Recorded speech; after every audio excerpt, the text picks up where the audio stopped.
Primera de Juan capítulo 2 versículo 17. Y el mundo pasa y sus deseos, pero el que hace la voluntad de Dios permanece para siempre. El mundo pasa y sus deseos, pero el que hace la voluntad de Dios permanece para siempre, permanece para siempre. Hoy voy a compartirles un mensaje que hace poco compartí en la iglesia adulta acerca de la voluntad de Dios. Y yo estoy persuadido, convencido en que muchos aquí necesitan escuchar esta palabra y necesitan tener este conocimiento para esa vida diaria. Y no solamente los que están aquí, los que nos ven a través de la televisión, a través de las redes, quienes saludo en esta hora de manera fraterna. Bien, así que la voluntad de Dios. Bueno, hablar de la voluntad de Dios es hablar del propósito de Dios, del plan, del deseo de Dios para nosotros.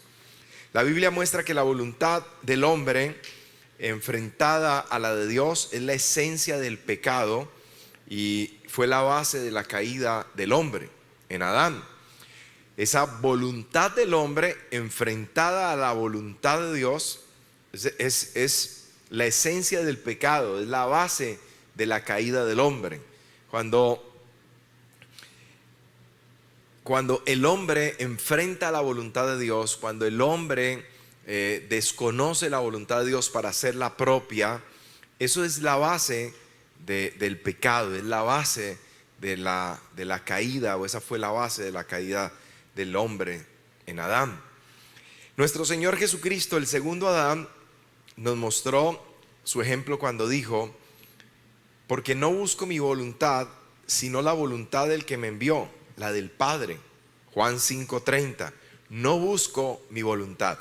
Jesús es el postrer Adán, y el postrer Adán en el huerto de Getsemaní dobló sus rodillas. Jesús, nuestro Señor, dobla sus rodillas en ese huerto y sabiendo todo lo que le sobrevendría, todo a lo que se iba a enfrentar a partir de allí cuando fuera digamos arrestado por la guardia del templo y los otros que con ellos estaban, y cómo iba a ser pues entregado a los gentiles, y cómo iba a ser pues golpeado, torturado, y cómo iba a padecer en la cruz. Él dobla sus rodillas ahí y le dice: Padre, si es posible, pasa de mí esta copa. Pero oiga esto, dice: pero no se haga como yo, sino como tú. Adán no está, note, bajo presión cuando peca. Su esposa le dice: mira, la serpiente me ha dicho que pues si comemos esto vamos a ser semejantes a Dios, conociendo el bien y el mal. O sea, ¿por qué estar bajo el gobierno de Dios cuando nosotros podemos ser iguales a Dios? Ese fue parte del engaño. Entonces, ahí es donde Adán accede y come del árbol que Dios, o del fruto mejor, del árbol que Dios mandó que no comieran. En ese momento enfrentó la voluntad de Dios. Dios le dijo: no comerás de él, porque el día que de él comieres ciertamente morirás. Dios le reveló su palabra y Dios le habló, le amonestó acerca de no hacerlo. Pero entonces Adán toma una decisión libre y espontánea de ir en contra de esa voluntad de Dios. Y esa es precisamente pues lo que les estaba tratando de ilustrar hace un momento. Pero miremos a Jesús. Eso fue Adán en el huerto del Edén. Ahora miremos a Jesús en el huerto de Getsemaní, bajo toda la presión de lo que estaba viviendo y de lo que sabía iba a experimentar y a vivir, porque así estaba escrito y porque él sabía a lo que se enfrentaba. Y allí le dice: Padre, dice que sudor salía de su cuerpo, al punto dice que como gotas de sangre aún salieron de su cuerpo, y entró en agonía, en angustia. Pero cuando estaba así, dice, oraba más el Señor. Y entonces le dice: Padre, si es posible, pasa de mí esta copa, pero no se haga como yo, sino como tú. Si es posible que esto pase, si hay otra forma que esto pase, pero jamás se haga como yo, sino como tú. Oiga esto. Entonces, allí es donde nosotros tenemos que entender, mi amado. Nosotros en Cristo estamos llamados a hacer la voluntad de Dios. En el universo, se los he explicado en otras en otros mensajes, en el universo existió en la eternidad pasada solo la voluntad de Dios, la única voluntad perfecta de Dios, hasta que aquel ángel llamado Luzbel se rebela contra Dios, y en esa rebeldía entonces se establece una segunda voluntad en el universo. No había hasta la rebelión o la caída del diablo otra voluntad en el universo, solo se hacía la voluntad de Dios. Eso es la eternidad pasada. Y entonces a partir de ahí se abre una brecha, ¿sí? En la eternidad, que es este tiempo del cual nosotros hacemos parte, ¿sí? Dios vive en un eterno presente. Dios no está sujeto al tiempo. Recuerde que nuestro tiempo está marcado, en el caso nuestro, pues de manera muy puntual, el día tiene 24 horas y las 24 horas se han establecido de acuerdo al movimiento de rotación de la Tierra. La Tierra rota en 24 horas sobre su propio eje, y los años están establecidos en cuanto a o en relación al movimiento de traslación de la Tierra, que dura 365 días.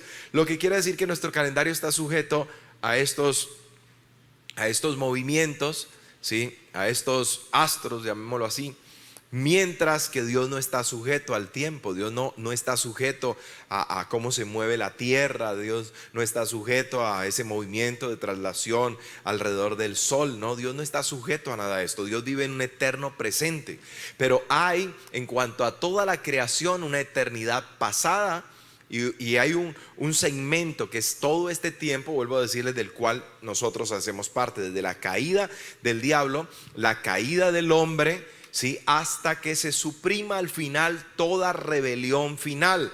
Al finalizar el periodo conocido como el milenio, después de la tribulación y la gran tribulación, los 1000 años, ¿sí? Dice que el diablo será suelto de su prisión donde había estado por 1000 años. Y dice que habrá una rebelión final que será suprimida, subyugada de manera inmediata, porque fuego va a descender del cielo sobre los rebeldes. Y el diablo esta vez ya no va a ser puesto en prisión, sino que va a ser echado al lago de fuego, ¿sí? Y ya no habrá más diablo, no habrá más muerte, no habrá más enfermedad, no habrá más nada contrario a esa voluntad de Dios. Y a partir de ahí se van a establecer los cielos nuevos y la tierra nueva donde mora la justicia. Allí empezará lo que se conoce en la teología como la eternidad futura, donde nuevamente regirá sobre el universo entero solamente y exclusivamente la voluntad de Dios. Esa es parte de todo el plan y del propósito. Por eso en este tiempo estamos siendo probados para alinear nuestra vida a la voluntad de Dios. Existen dos voluntades en el universo: la voluntad de Dios, la voluntad del diablo. Y nosotros determinamos si estamos alineados a la una o a la otra. No hay un punto intermedio. Como tampoco hay gente que pueda decir: yo no soy ni del reino de la luz ni del reino de las tinieblas. No hay tal cosa. O eres de la luz o perteneces a las tinieblas. No hay un punto medio. No hay quien pueda decir: yo no soy ni de Dios ni del diablo tampoco, yo voy solito aquí en la vida. No, si no es de Dios, es del diablo. No hay otra cosa. Así como no hay sino dos voluntades. No puede decir: no, yo no hago ni la voluntad de Dios ni la voluntad del otro, yo hago la mía. No, está haciendo la voluntad del diablo, aunque no lo sepa. Está alineado a esa voluntad rebelde. ¿Ok? Entonces debemos entender la importancia de nosotros hacer la voluntad de Dios. Y por eso vemos a Jesús como nuestro ejemplo. Jesús siempre hizo la voluntad del Padre. No obstante las pruebas, las dificultades y todo lo que le fue contrario, siempre estuvo dispuesto a hacer solo y exclusivamente la voluntad del Padre. Si Jesús en algún momento no hubiera hecho la voluntad del Padre, no podría habernos salvado.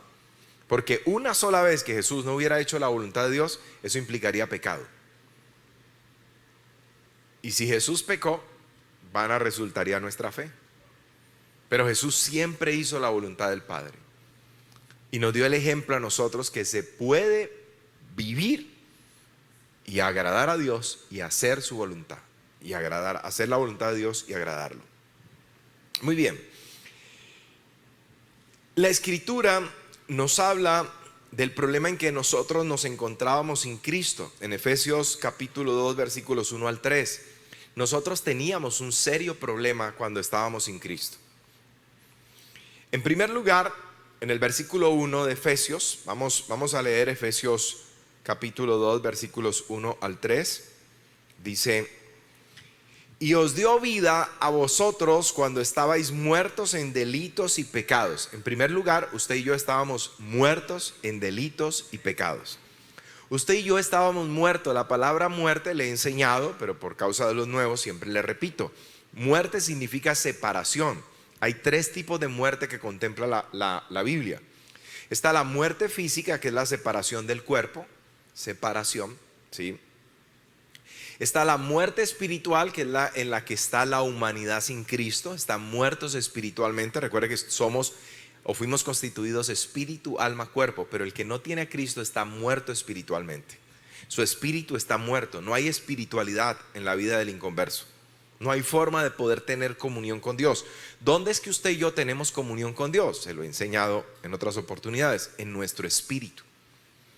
La comunión del Espíritu Santo conmigo es en mi espíritu. Es ahí donde hay común unión. Una naturaleza espiritual que me ha sido dada por su divino poder y que me permite tener una común unión con el Espíritu Santo. Entonces, en nuestro espíritu renacido podemos tener comunión con Dios. De lo contrario, cualquiera puede tener religión. Cualquiera puede albergar una forma de vida, un estilo de vida, ¿sí? El ser humano se puede acondicionar a cualquier estilo de vida. Entonces existen las vidas religiosas y a veces nos parece que esas personas pues son santas, o a veces nos parece que esas personas pues son muy de Dios porque tienen ciertas prácticas. Israel vivió tiempos muy buenos y muchos de los israelitas son para nosotros personajes destacados, pero ninguno de ellos pudo vivir conforme, ¿sí?, a la demanda o a la expectativa divina. Ninguno pudo, digamos, ser considerado perfecto y sin pecado. Todos, la Biblia dice, todos pecaron y están destituidos de la gloria de Dios. Todos. Abraham, David, etcétera, Moisés. Al punto de que Moisés ni siquiera entró en la tierra prometida por causa de uno de sus pecados. Cuando Dios le dijo, háblale a la roca, y él hizo su voluntad golpeándola. ¿Lo ve? Solo Jesucristo es el hombre perfecto que hizo la perfecta voluntad de Dios. Y recordemos que Jesús era 100% hombre y a la vez 100% Dios. Pero todo lo que hizo no lo hizo apelando a sus atributos divinos. Dice, no estimó el ser igual a Dios como algo a que aferrarse, sino que se despojó a sí mismo. Entonces todo lo que hizo lo hizo en su naturaleza humana, para demostrarnos a nosotros que sí se puede con la ayuda del Espíritu Santo, con la ayuda de la palabra. Amén. Gloria a Dios. Bien, entonces Efesios nos dice, y Él os dio vida a vosotros cuando estabais muertos sin delitos y pecados. Usted estaba muerto, usted y yo estábamos muertos espiritualmente por causa de los delitos y de los pecados. En segundo lugar, nos habla de nuestro problema. Dice, en los cuales anduvisteis en otro tiempo, siguiendo la corriente de este mundo, conforme al príncipe de la potestad del aire, el espíritu que ahora opera en los hijos de desobediencia, entre los cuales también todos nosotros vivimos en otro tiempo en los deseos de nuestra carne, haciendo la voluntad de la carne y de los pensamientos, y éramos por naturaleza hijos de ira, lo mismo que los demás. Entonces, ahora ¿qué nos dice? En segundo lugar, que estábamos bajo la influencia del príncipe de la potestad del aire. En tercer lugar, nos dice que hacíamos la voluntad de nuestra carne y de los pensamientos carnales. Y en cuarto lugar, nos dice que estábamos condenados a caer bajo el juicio de la ira de Dios. Esa era nuestra situación sin Cristo. Esa era su situación sin Cristo. Así estaba usted sin Cristo. Así está en este momento toda persona sin Cristo. Vuelvo a repetirle, primero, muertos en delitos y pecados. Segundo, bajo la influencia del diablo. Tercero, haciendo la voluntad de la carne y de sus pensamientos. Por eso es que vemos la conducta de las personas al examinarla, que es una conducta de pecado todo el tiempo. Todo el tiempo lo que hacen favorece el pecado, favorece las tinieblas, etc. No pueden hacer la voluntad de Dios. ¿Por qué? Porque están bajo la influencia del príncipe de la potestad del aire, dice la Escritura claramente. ¿Por qué? Porque dice, hacen la voluntad de su carne, no la voluntad de Dios. Y de sus pensamientos, una mente no renovada, no transformada, como la que en nosotros está siendo transformada. En nuestra alma nosotros estamos siendo transformados por la palabra de Dios. Por eso a diario necesitamos la palabra. Si usted no se alimenta, no desayuna, no almuerza, no come durante varios días, o mejor aún, nunca vuelve a desayunar, a almorzar ni a comer, no vuelve a probar alimentos, no vuelve a ingerir líquidos, ¿qué le va a pasar? Se va a morir. Yo no me explico cómo mucho creyente pretende ser espiritual sin la palabra de Dios, que es como si no volviera a desayunar, ni a almorzar, ni a comer en lo físico. Todos los días necesitamos alimentarnos de la palabra.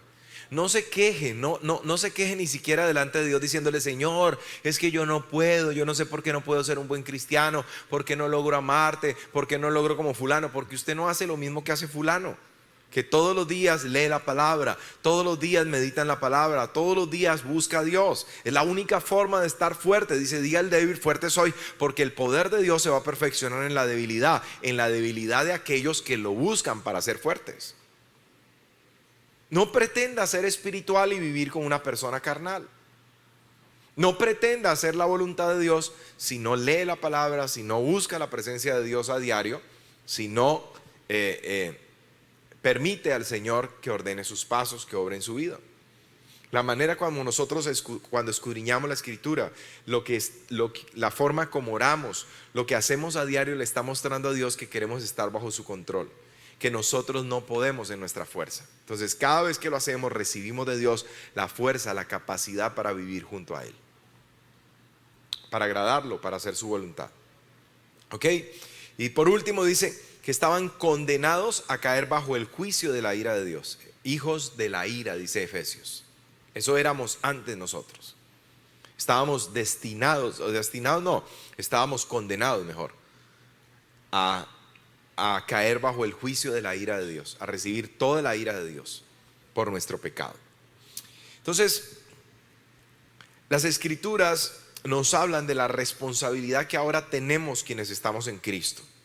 No debemos amoldarnos al sistema pecaminoso ni rebelde de este siglo. Romanos capítulo 12 versículo 2 dice, no os conforméis a este siglo, que podría bien haberse traducido, no te amoldes a este siglo. No dejes que tu vida sea metida como en un molde, ¿sí? No te dejes amoldar al sistema de pecado. Ahora día les hablé un poco de esto. Les hablaba de los moldes para los pasteles, cuadrados, rectangulares, redondos, aún triangulares, bueno, de todo. La masa se amolda. Nosotros no podemos dejarnos amoldar al sistema. Entonces hay muchas personas y muchos jóvenes que dicen, pero es que todo el mundo lo hace. Mire, que es que hoy en día no sé qué, pero es que estos son otros tiempos, pero es que la juventud no sé qué, pero es que ser joven es muy difícil hoy en día, pero es que mis compañeros lo hacen, pero es que tengo amigos cristianos de otras iglesias que lo hacen. Sí, tú no te amoldes, dice la Escritura. Tú no eres una masa para dejarte meter en un molde. Entonces, no te dejes amoldar. Dice, no te conformes a este siglo, sino transfórmate por medio de la renovación de tu entendimiento. Si no hay una transformación en tu espíritu, hago un paréntesis aquí.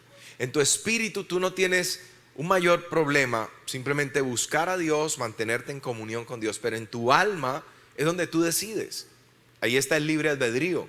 Escoges hacer la voluntad de Dios, no hacerla. Escoges hacer lo bueno o hacer lo malo. Y tu alma tiene cierta forma de reaccionar y de razonar frente a las cuestiones diarias de la vida. Entonces necesitamos una transformación en nuestra mente.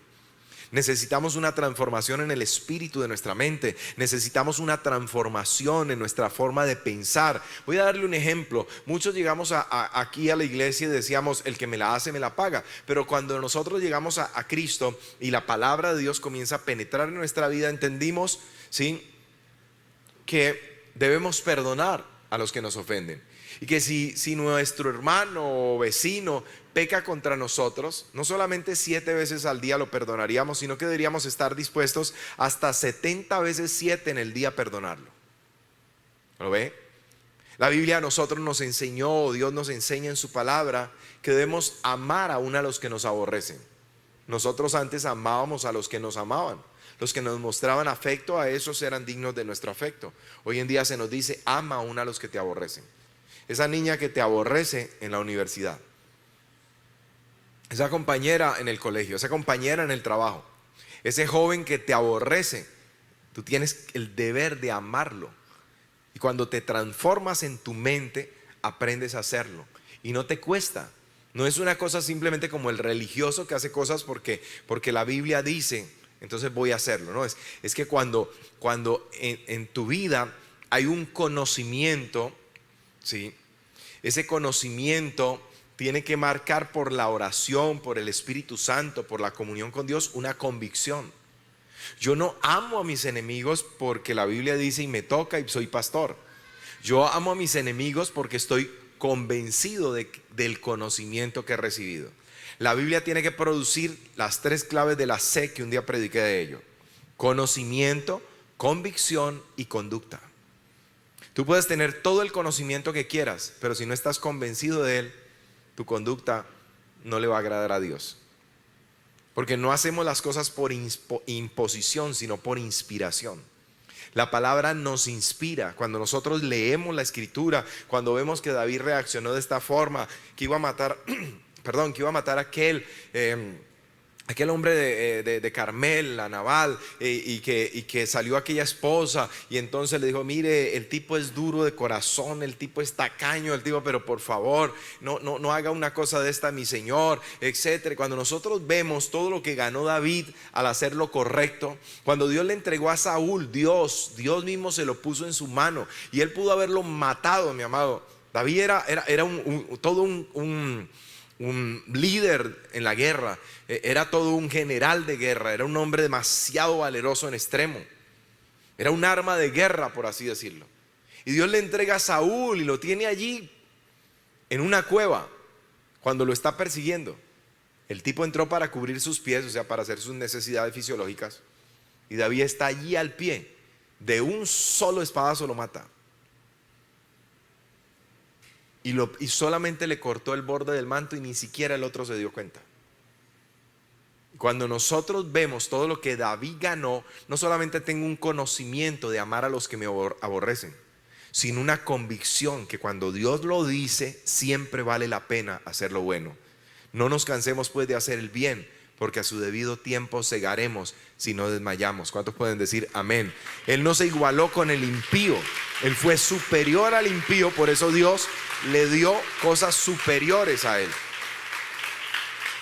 Entonces eso es lo que hace la palabra: trae un conocimiento que produce en mi vida una convicción, y esa convicción marca una conducta. Por eso el creyente no negocia sus principios. Cuando uno tiene principios en la vida que están arraigados por conocimiento, por convicción, la conducta de uno va a ser siempre la misma conducta. No es de esa gente que un tiempo dice, yo nunca haré tal cosa porque como Dios dice en su palabra, y al tiempo dice, no, yo antes no, pero es que uno tiene que dejar de ser tan religioso, etcétera, etcétera. No, los principios jamás cambian en la vida de una persona que tiene conocimiento, pero tiene convicción de ellos. Cuando uno tiene la convicción en lo que conoce, nunca va a cambiar esos principios. Le voy a dar ejemplos. De la iglesia cristiana salió la iglesia creciendo en, no sé si decir en gracia o desgracia, que es lo más correcto. Pastores que estando un día convencidos de la palabra dejaron de estarlo. Es que realmente nunca estuvieron convencidos. Porque cuando apareció una doctrina que les ponía las cosas más fáciles, entonces abandonaron eso que aparentemente eran principios. Realmente nunca fueron principios. Le voy a dar un ejemplo más puntual sobre esto. Esta congregación tiene unos pilares enterrados, que son las columnas. Eso siempre va a estar ahí. No hay forma de que se cambien, están abajo, están enterrados. ¿Sí? Así en nosotros, mi amado. los pilares, los principios están profundos en nosotros. ¿Sí? Profundos en nosotros, profundos en nuestra vida. Son los pilares que sostienen todo lo demás. Sin ellos, si quitáramos todos los pilares, todo lo demás se cae. Entonces, cuando una persona cambia sus pilares, sus principios, dejándolo de arriba, es porque realmente abajo nunca hubo nada. Nunca hubo nada. Entonces, asimismo, tenemos que ser nosotros personas de principios, y los principios nos ayudan a alinearnos a la perfecta voluntad de Dios. Entonces, sigamos aquí.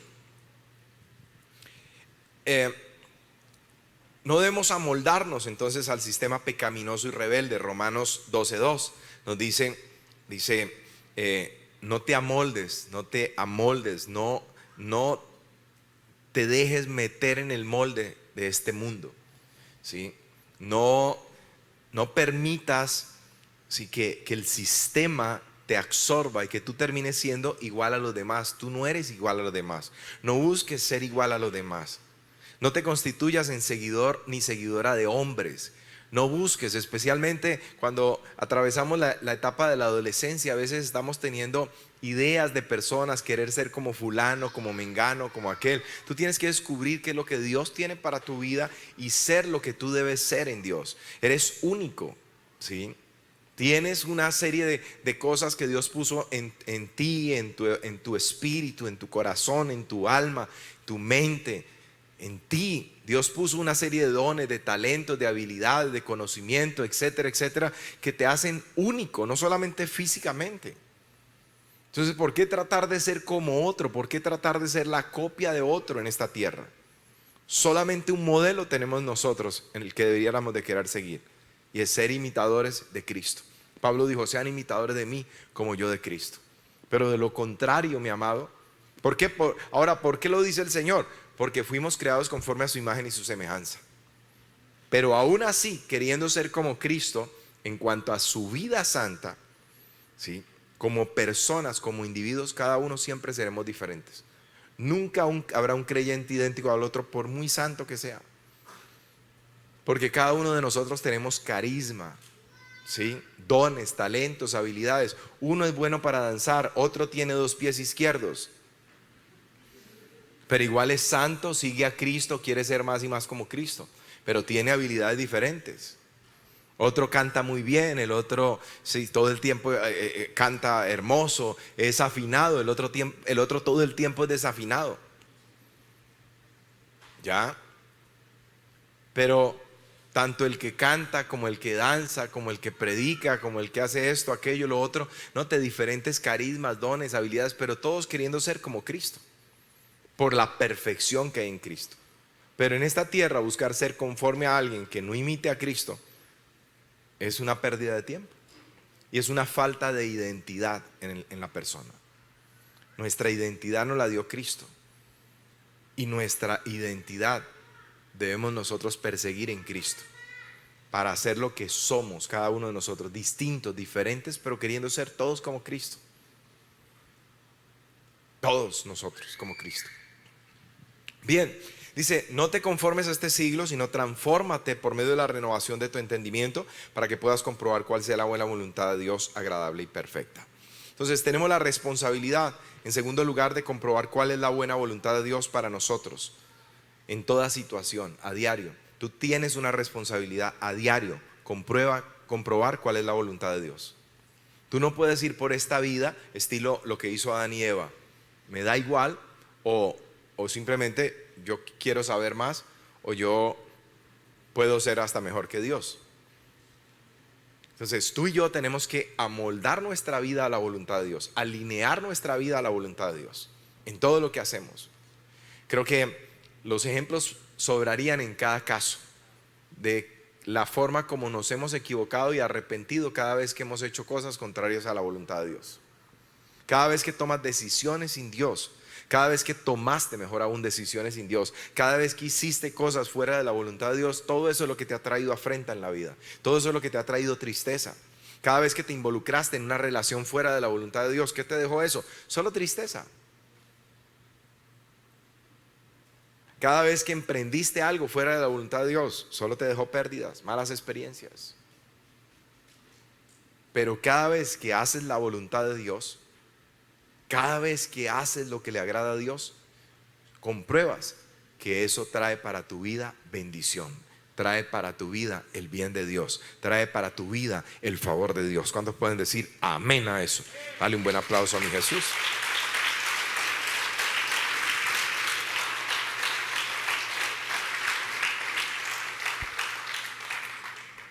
Entonces, las escrituras nos hablan del problema del hombre en que nos encontrábamos. Les decía, muertos en delitos y pecados, todo lo que les expliqué, haciendo la voluntad de la carne, bajo la influencia del diablo, condenados bajo la ira. Pero en segundo lugar, las escrituras nos hablan de la responsabilidad que ahora tenemos. Entonces, en primer lugar, no amoldarnos al sistema pecaminoso y rebelde, no amoldarnos porque eso sería ir en contra de la voluntad de Dios. En segundo lugar, tenemos la responsabilidad de comprobar cuál es la voluntad de Dios para nosotros. Tú tienes esa responsabilidad de comprobar cuál es la voluntad de Dios. Dice, no te conformes a este siglo, sino transfórmate por medio de la renovación de tu entendimiento para que compruebes cuál es la buena voluntad de Dios, agradable y perfecta.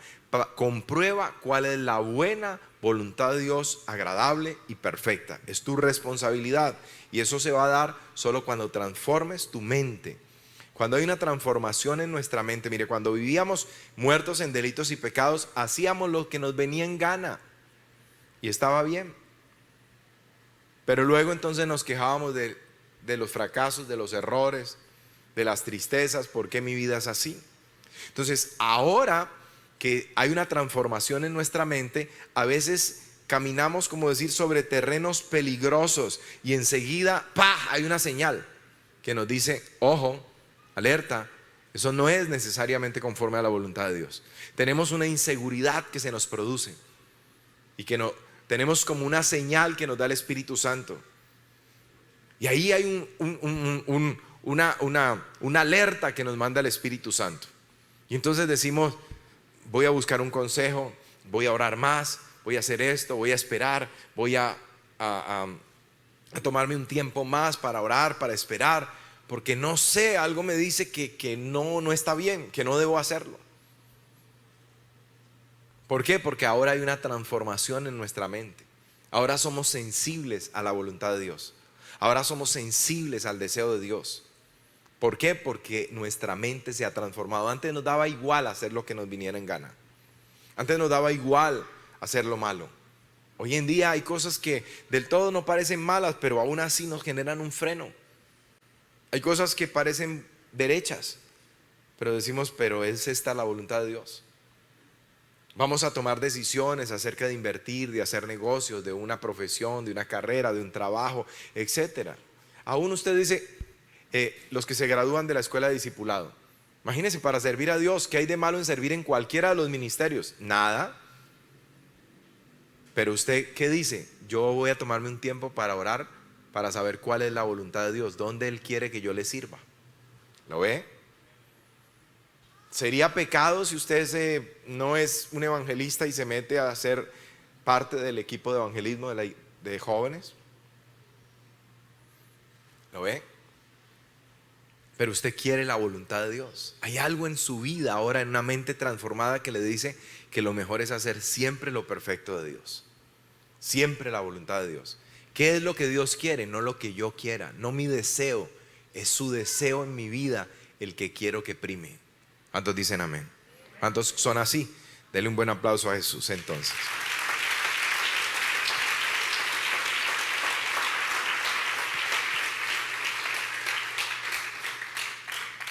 Así como las escrituras nos hablan de esta responsabilidad, hay algo bien importante que tenemos que tener presente, y es que tenemos que buscar hacer la voluntad de Dios para que aquel día no seamos condenados como hacedores de maldad. Vamos a ver Mateo capítulo 7, 21 al 23.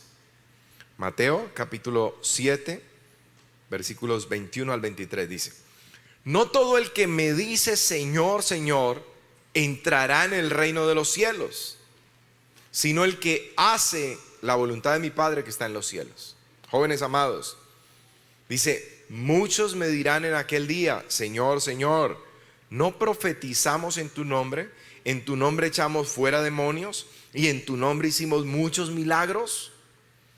Y entonces les declararé: nunca os conocí, apartados de mí, hacedores de maldad.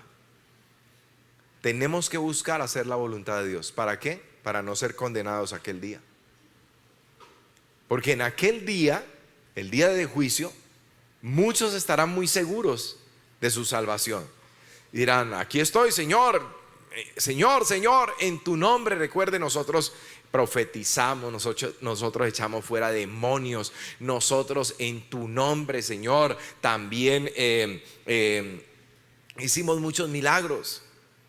Y oiga la respuesta del Señor: yo les responderé en aquel día: apártense de mí, por favor, porque ustedes son solo hacedores de maldad. Oiga esto: no todo el que me dice Señor, Señor va a entrar en el reino. O sea, esto no es de una jerga cristiana, no es de Dios te bendiga, amén, gloria a Dios, bendito el Señor.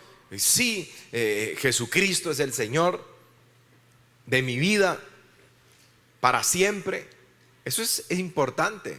Pero mire lo que dice: no todo el que me dice Señor. Ojo, ojo, porque nosotros hemos bajado el evangelio a este grado. Simplemente diga: Jesucristo es el Señor. Yo recuerdo que hace unos años, cuando no había ministerio de evangelismo en jóvenes, y Dios me permite encargarme, organizarlo, los que hacíamos parte del ministerio salíamos con otros muchos jóvenes que se sumaban a la salida evangelística. Y Dios me permitió corregir esa doctrina en el que una persona se le predicaba, decía: no, yo estoy ocupado, no, es que yo cosas de religión a mí no, muchas gracias, no, mire, es que estoy ocupado, no, le estoy diciendo que no me insista, bueno, venga, pero haga una cosa, por favor, diga: Jesucristo es el Señor de mi vida. Entonces la persona, pues como que ya tan cansón, le estoy diciendo hace rato que no me moleste. Entonces decía: bueno, está bien, Jesucristo es el Señor. Uy, gloria a Dios, una almita para Cristo. Eso es falso, no tiene sustento bíblico. Porque Romanos 10, si usted lo revisa, dice que con la boca se confiesa para salvación, sí es cierto, pero dice: pero con el corazón se cree para justicia. Cuando usted estudia la doctrina de la justificación, se va a dar cuenta que lo que pasa es cuando nosotros predicamos el evangelio bajo la unción del Espíritu Santo en nosotros, la otra persona es convencida de pecado, de justicia y de juicio por el Espíritu Santo, para el arrepentimiento. Y la palabra que nosotros predicamos, dice: la fe es por el oír y el oír por la palabra. Entonces la acción de la palabra y la acción del Espíritu Santo mientras predicamos. ¿Qué está pasando en la otra persona? Está oyendo la palabra y está comenzando a creer, y el Espíritu lo está convenciendo de pecado, justicia y juicio. Mire el caso que yo le planteé.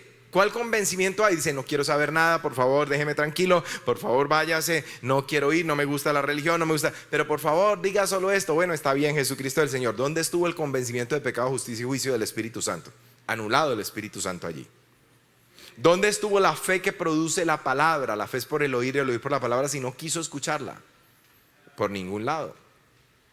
Ahora, ¿dónde queda el texto de Romanos 10 que nos dice: con el corazón se cree para que haya justicia y con la boca se confiesa para salvación? Cuando una persona oye la palabra, se genera fe y el Espíritu lo convence de pecado. Entonces dice: yo sí quiero convertirme a Jesús, pero yo soy un pecador, yo no merezco a Jesús. Le pasó a Pedro. Entonces dice: apártate de mí que soy un hombre pecador. Entonces lo que pasa es que hay un arrepentimiento en la persona por la acción del Espíritu Santo. La persona se arrepiente de sus pecados, siente en su corazón la fe para ahora entregarle su vida a Jesús. Ya se arrepintió delante de Jesús, ahora se convierte a Jesús. Eso se llama arrepentimiento y conversión. Eso pasa a la misma vez. Cuando la persona se arrepiente y se convierte, entonces en el tribunal de Dios Padre allá arriba, papá, piénselo allí como un juez, está mirando y dice: Él es justo, tan justo como mi hijo es justo. ¿Por qué? Porque puso su confianza en Jesús, y la sangre de mi hijo lo acaba de lavar.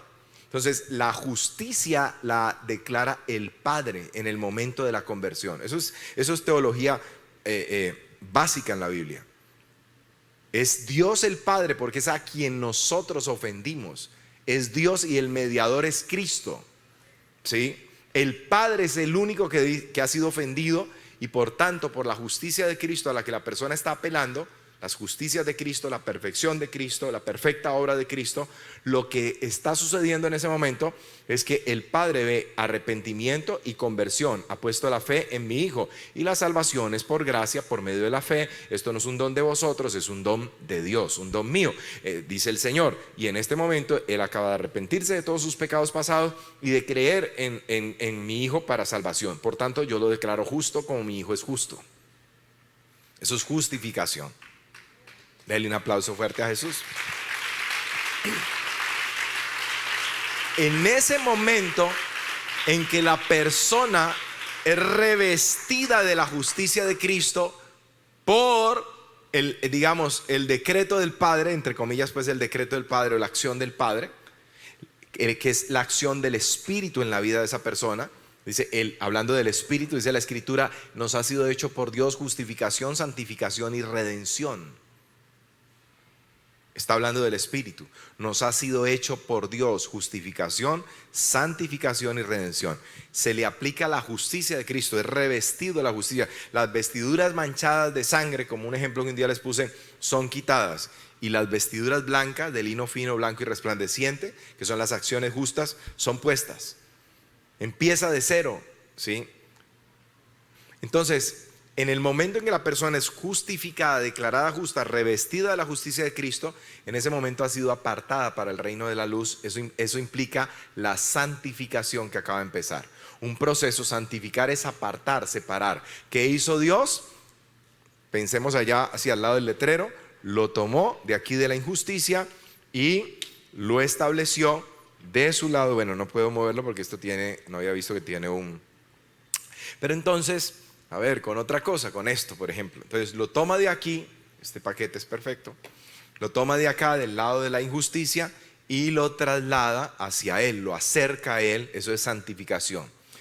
La santificación es inmediata, es tan santo en ese momento el nuevo creyente como Jesús es santo.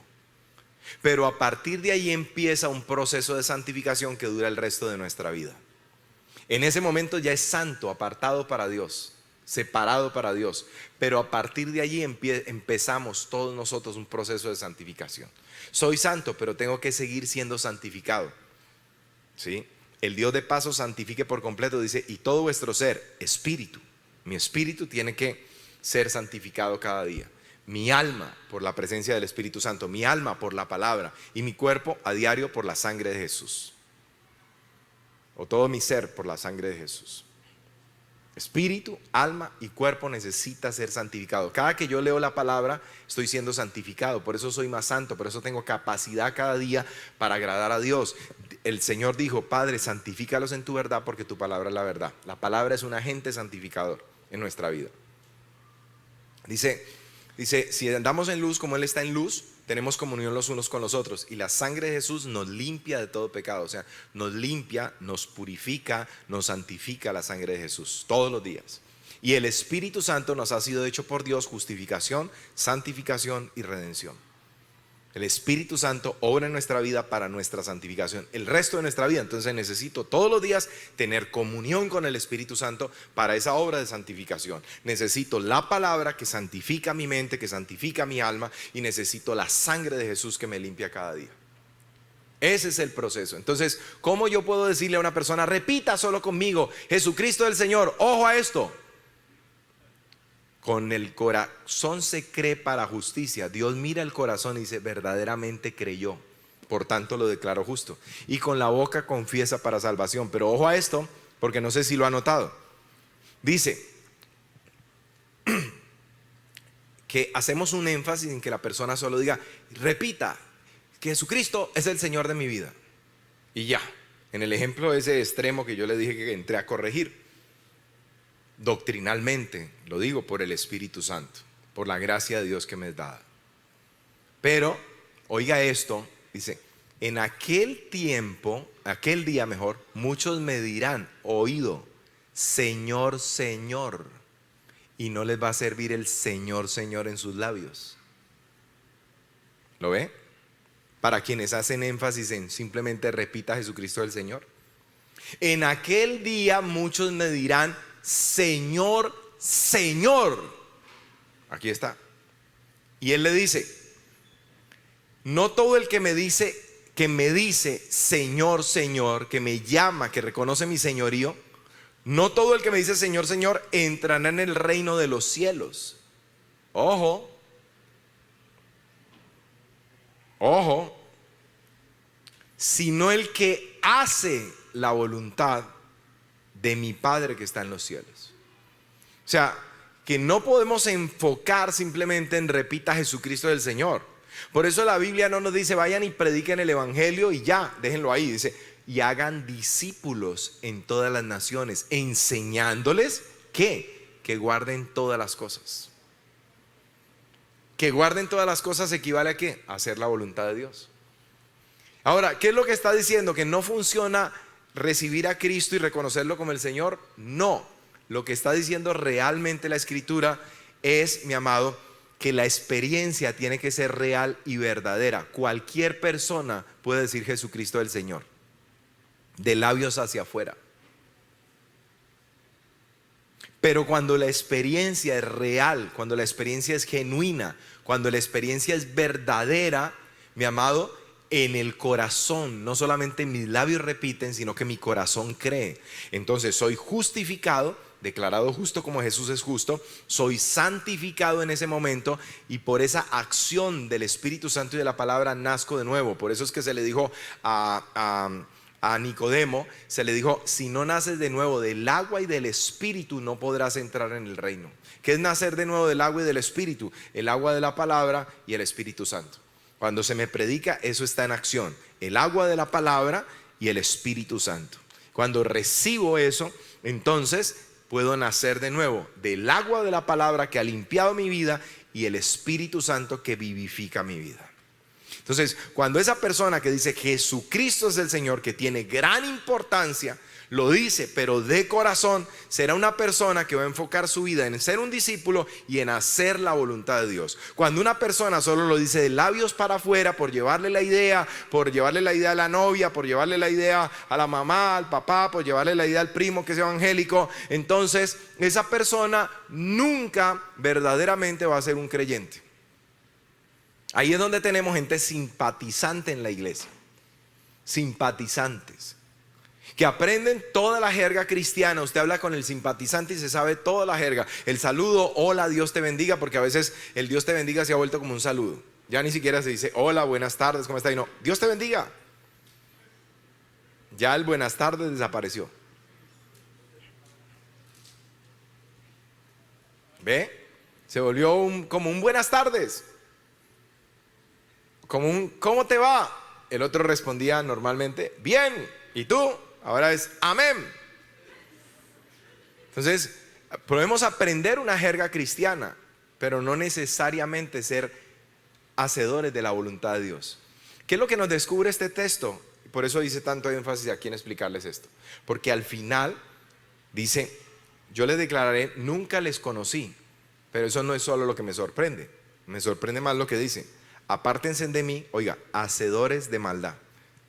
¿Qué es lo que nos había dicho? El que hace la voluntad de mi Padre, ese es el que va a estar allá arriba. Hace voluntad.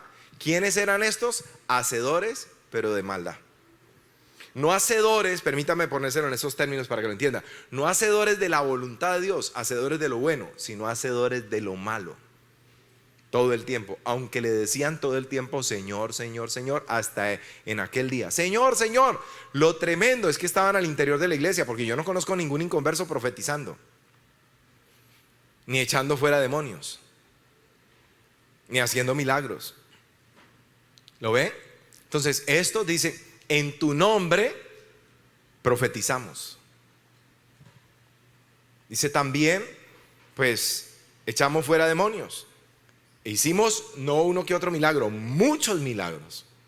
Y yo les diré, el problema no está en los milagros ni en la profecía.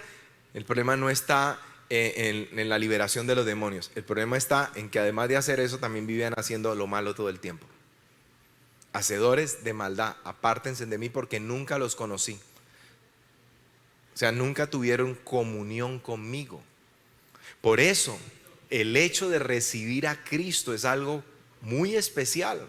Por eso nosotros debemos orar, preparar primero el terreno. Le dice el Señor a Jeremías: te he puesto para arrancar, para derribar, para destruir, para arruinar, pero también para edificar y plantar. Pero primero le dijo: arranque, destruya, derribe, arruine todo lo del reino de las tinieblas en oración. Y después usted va a poder allí plantar y edificar. Entonces, si no oramos por las almas, si no oramos por las personas, el terreno va a estar lleno de todo lo que va a impedir que podamos nosotros plantar. Vaya hacia un monte bien espeso y plante allí una semilla. Se va a dar cuenta que nunca va a pelechar, nunca va a surgir. ¿Por qué? Porque todo está allí, mejor dicho, tapado. No hay forma de que pueda recibir la luz del sol, termina siendo absorbida, termina siendo abono para las otras plantas. Estoy hablando de un monte espeso, ¿no? Entonces, por eso, ¿qué hace todo campesino? Primero deshierva, quita, limpia, hace zanja, etcétera. Si me entiende, planta, luego está limpiando, etcétera. Cuida la semilla. Si la semilla cae entre pedregales, si cae en el camino, si cae entre espinos, se nos advierte que no va realmente a tener una buena duración. Y dice, compara muchos con eso. Dice, muchos arrancan como muy bien, muy emocionados, y al poco tiempo se paletean. Otros pasa cierto tiempo, pero cuando vienen los problemas, los afanes, dice, ahogan la semilla. Dice, pero la que cae en tierra fértil, ese es el que dice: Jesucristo es el Señor. Con su corazón está creyendo y desde su corazón está profiriendo ese recibimiento del señorío, del reino de Cristo en su vida. Entonces, lo que yo estoy diciendo no es contrario a lo que siempre hemos dicho. Lo que estoy diciendo es que pongamos mucha atención cuando predicamos, porque se necesita no nuestra habilidad, sino la acción del Espíritu Santo y la acción de la palabra. Amén. Yo he visto gente que se sube a los buses, y me salí un poco del tema, pero vale la pena compartir esto. Se sube a los buses: Dios les bendiga, quiero predicarles un mensaje de Cristo. Y se agarra a hablar: yo en 1800 no sé qué, me pegaron una puñalada, no sé cuánta, y me dieron bala, y habla de él, y tal, pero aquí estoy. Y por eso en esta hora quiero invitarte a que recibas a Cristo. Le faltó que dirá que lo reciba a él, porque de Cristo no habló nada, ni de la palabra. ¿Lo ve? Y la gente a veces, y muchos creyentes dicen: uy, tremendo, uy, gloria a Dios por esa vida, uy, qué bendición, Señor, respáldalo. ¿En qué? Si Dios se apresura es para poner por obra su palabra. Dios respalda no al hombre, Dios respalda su palabra. Y si no predicamos su palabra, ¿qué efecto que queremos encontrar de arrepentimiento, de conversión, sin la palabra y sin el Espíritu? Ahora, ¿estoy diciendo que es malo que alguien comparta el testimonio? No, cuando simplemente el testimonio se limita a acompañar la palabra, no a ser la esencia en la predicación. Eso es como si yo me subiera aquí y llevara todo este tiempo diciendo: no, ¿y cómo les parece que ahora tiempos cuando a mí me gustaba mucho el fútbol, y hable de fútbol, y luego le diga: vamos a orar por la perfecta voluntad de Dios para ustedes también? Y usted dice: uy, tremendo ese mensaje, wow, cuántas canchas, de cuántos balones habló el siervo, cuántas pelotas le pincharon ahí la señora esa dañabalones de la cuadra. Qué triste, qué tribulación por las que el siervo pasó. Sí, vamos a orar: Señor, haz solamente tu voluntad en mi vida. Y hay gente que se impresiona a veces por eso, porque la Biblia dice que tenemos que tener cuidado precisamente con la palabrería, vana palabrería, ¿sí? Tengamos cuidado, porque hoy en día están llenos los púlpitos de eso, y la gente: amén, qué mensaje tan diferente, tan fresco, wow, esto era lo que yo necesitaba escuchar. Pero no te va a aprovechar en el espíritu ni en el alma, porque mis palabras ni mi testimonio es espíritu ni es vida para ti. Pero la palabra de Dios es espíritu y es vida. ¿Cuántos pueden decir amén? Por eso prediquemos la palabra, hablemos la palabra, vivamos la palabra. Gloria a Dios.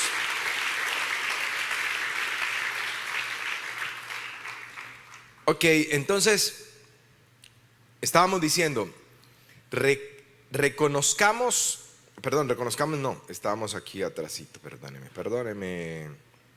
Debemos buscar y hacer la voluntad de Dios para que en aquel día no seamos condenados como hacedores de maldad.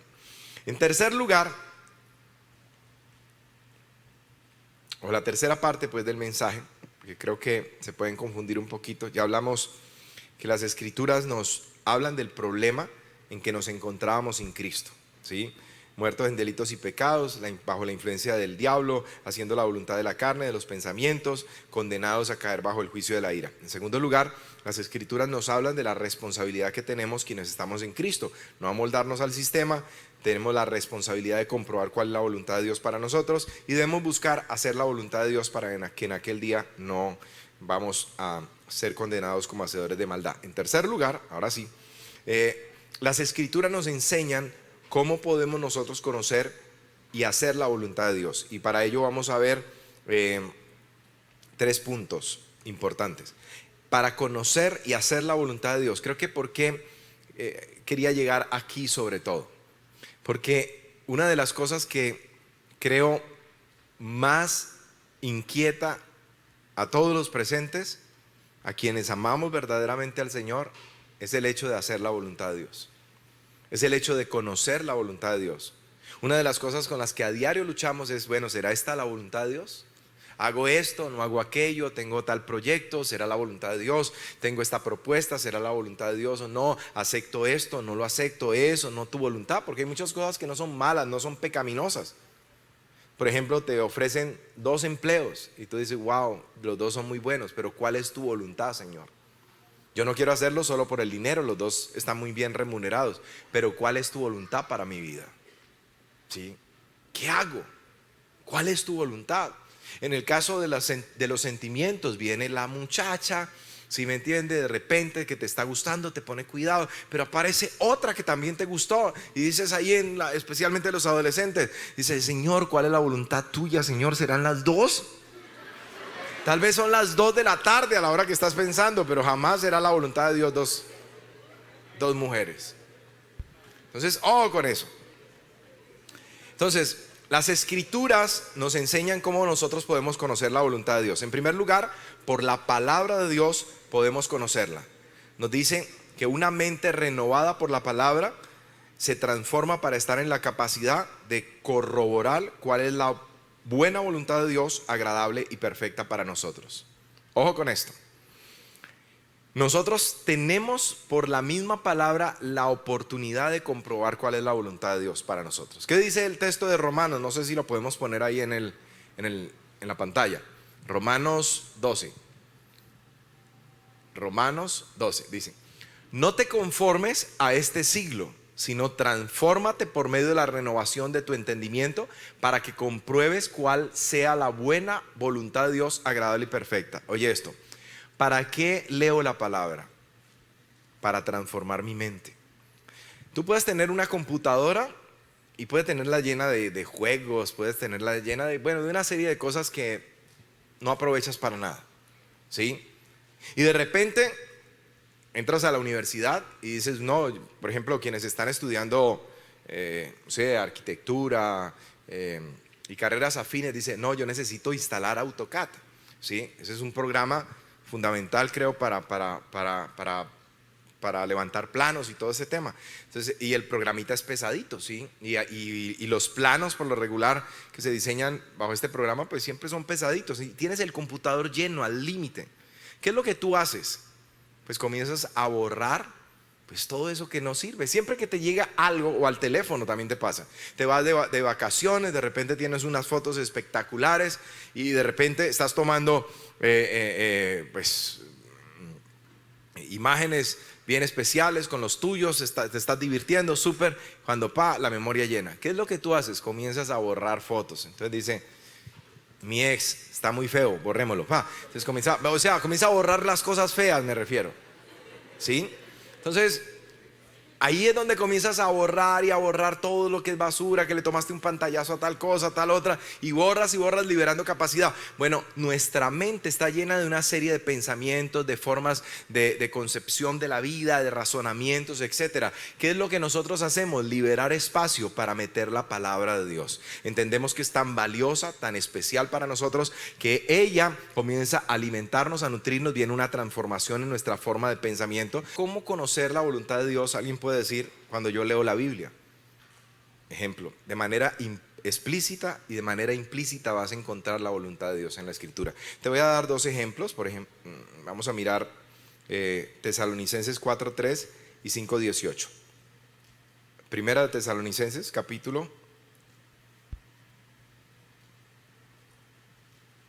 4, versículo 3. Dice, oiga esto: pues la voluntad de Dios es vuestra santificación, que os apartéis de fornicación. La voluntad de Dios es que te santifiques. Santificarse, ¿qué es? Que vivas apartado para Dios y que te alejes de la fornicación. ¿Qué es la fornicación? La palabra ahí en el griego se puede traducir perfectamente la inmoralidad, de cualquier cosa que sea inmoral. Apártate de cualquier cosa que sea inmoral. Apártate de cualquier cosa que traiga inmoralidad y contaminación a tu vida. Nosotros podemos ver que el mundo cada vez se sumerge más en la inmoralidad. Y por eso vemos cada vez un mundo donde abundan el aborto, donde abundan los suicidios, donde prolifera la homosexualidad, el lesbianismo. Ahora ya la gente no solamente, el tema ya no es como antes, simplemente el tema de la homosexualidad, las preferencias sexuales. Ahora ya la gente, el que quiere decir que es perro, vale; el que quiere decir que es gato, vale; el que quiere decir que es lagarto, vale. Entonces miremos a dónde está la condición del hombre en este momento, al punto de que ya la gente dice: no, hijo, hija o hije. Entonces miremos dónde llega la perversión del hombre, la maldad del hombre, ¿sí? A un mundo donde viva cada uno como le parezca. O sea, mírelo desde este punto de vista. O sea, todo lo que pasó con Adán, que hizo su voluntad, su deseo por encima del deseo de Dios, es exactamente eso. O sea, todo lo que te produzca a ti complacencia, todo lo que te haga sentir bien en el momento, así luego el resto de la vida te estés arrepintiendo. ¿Cuánto hombre tiene hoy en día su esposa, sus hijos, pero vive un calvario cada mes que la novia de la juventud con la que tuvo un hijo que no era deseado, un hijo que reclama esa paternidad, que muchas veces muestra como su inconformismo de ser pues un hijo no de matrimonio, que está creciendo sin esa paternidad, o una hija, ¿sí?, a quien él hoy en día desde luego ama, es su hija, pero que de repente tiene un padrastro y que de repente dice: yo no sé, ese señor me mira raro, yo no sé, yo me estaba bañando y ese señor no sé qué, y él está acá sufriendo porque no puede protegerla, porque no la ha podido cuidar, porque no ha podido ayudar, contribuir en su formación, simplemente pasa dinero, y tiene una ex novia que lo llama cada mes para decirle: y eso que usted está dando, eso es una migaja, eso es una miseria, usted le diría, y le amarga la vida mes tras mes. Y ahí es donde vemos a muchos hombres diciendo hoy en día: uy, yo hubiera sabido, nunca me había metido con esa mujer, yo qué fue lo que hice para este calvario. Pues precisamente ir en contra de la voluntad de Dios. ¿Qué es lo que Dios hace? ¿Quién creó al hombre y quién le dio una naturaleza sexual? ¿De quién fue la idea del matrimonio? Dios quiere que tengas un precioso noviazgo. El noviazgo es un tiempo para conocerte, para saber si es la persona ideal para tu vida. Disfruta del noviazgo. No se disfruta teniendo relaciones sexuales, se disfruta saliendo, compartiendo, teniendo una amistad, teniendo una camaradería, siendo todo el tiempo personas que están creciendo mutuamente, que se están conociendo, que están creciendo en la relación. Para un día, precisamente, yo les he contado de uno de los líderes de aquí, Cristian, que recuerdo que tenía una novia, ellos dos eran líderes, y a mí me parecía una extraordinaria pareja. Y yo fui de los que un día le pregunté, le dije: bueno, ustedes tienen un lindo noviazgo, ¿por qué no se casan? Y él me responde esto, me dijo: Nilson, yo no me caso todavía con ella porque yo no tengo las condiciones para darle a ella la vida que ella se merece. Dijo: cuando yo arregle, ¿sí?, toda mi situación. Él estaba terminando apenas pues el bachillerato para entrar a la universidad. Dijo, cuando yo tenga definida mi situación, ¿sí? Y yo no sea simplemente un hijo de familia que en este momento no le puede brindar a ella nada, y no pienso renunciar tampoco a mi sueño, porque la mujer que esté a mi lado, yo quiero, ¿sí?, poder con mi carrera, con mi profesión, brindarle todo lo que quizá en mi hogar yo nunca tuve. Entonces, mire el pensamiento maduro. O sea, yo la amo tanto que no estoy dispuesto a llevarla a sufrir. Ese es un pensamiento maduro de alguien que ama, que quiere lo mejor para la otra persona, no del que está diciendo, uy, casémonos, vení, yo lo aguanto, mira, pero ya, casémonos. Y eso es el pensamiento cristiano, ¿no? En el de afuera, no, ensayemos a ver cómo nos va. No fue bien, chao, nos vemos. Ve vos cómo es que te llamas, fíjate para ver si te llamo. Entonces, y el muchacho allá afuera y la muchacha a veces dice, uy, nosotros sí estamos disfrutando la vida. No está disfrutando la vida, se está tirando su vida.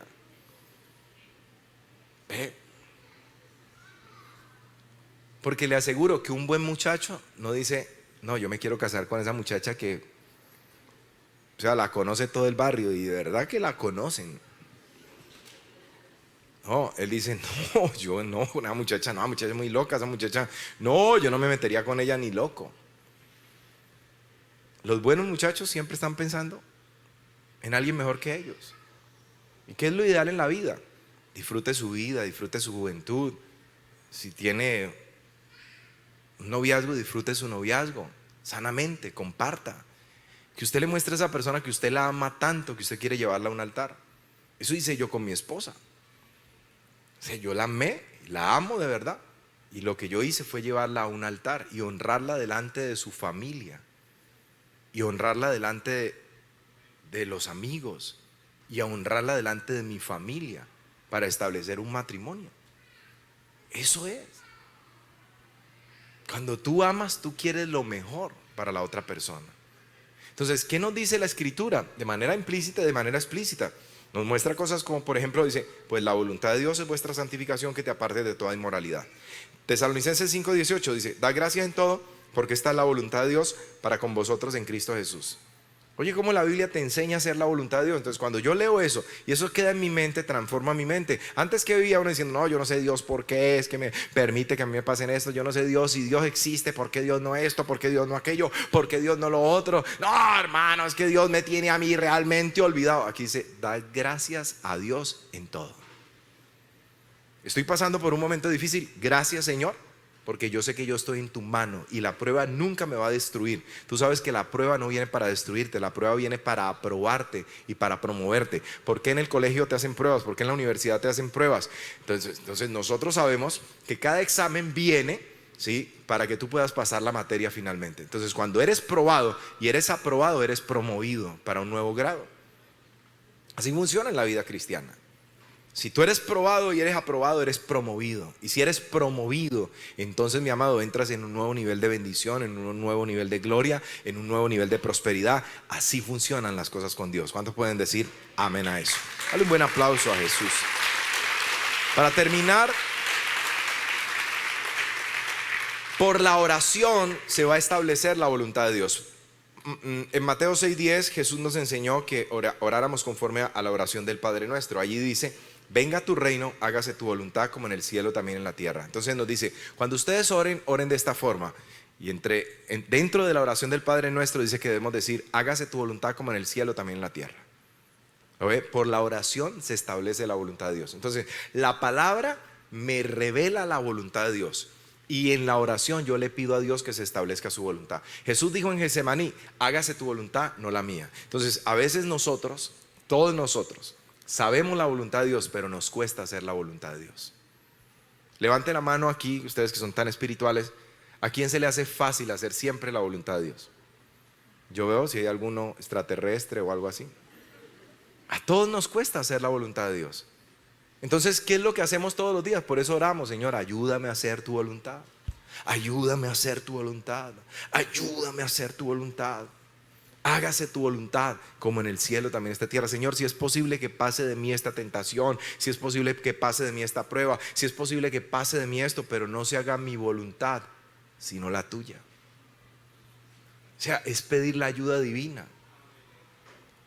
El apóstol Pablo dijo: el bien que yo quiero hacer, no hago. Y el mal que no quiero yo hacer, ese termino haciendo. Miserable de mí, ¿quién me librará de este cuerpo de muerte? Pero también él dijo, diga el débil, fuerte soy. Porque él entendió, comprendió con el paso del tiempo que el poder de Dios se va a perfeccionar en tu debilidad y en la mía. El poder de Dios se perfecciona en nuestra debilidad. Dios cambia, Dios transforma, Dios bendice, mi amado. Dios hace su voluntad. ¿En quiénes? En aquellos que le pedimos que se haga la de Él y no la de nosotros. Amén. Cierro con esto.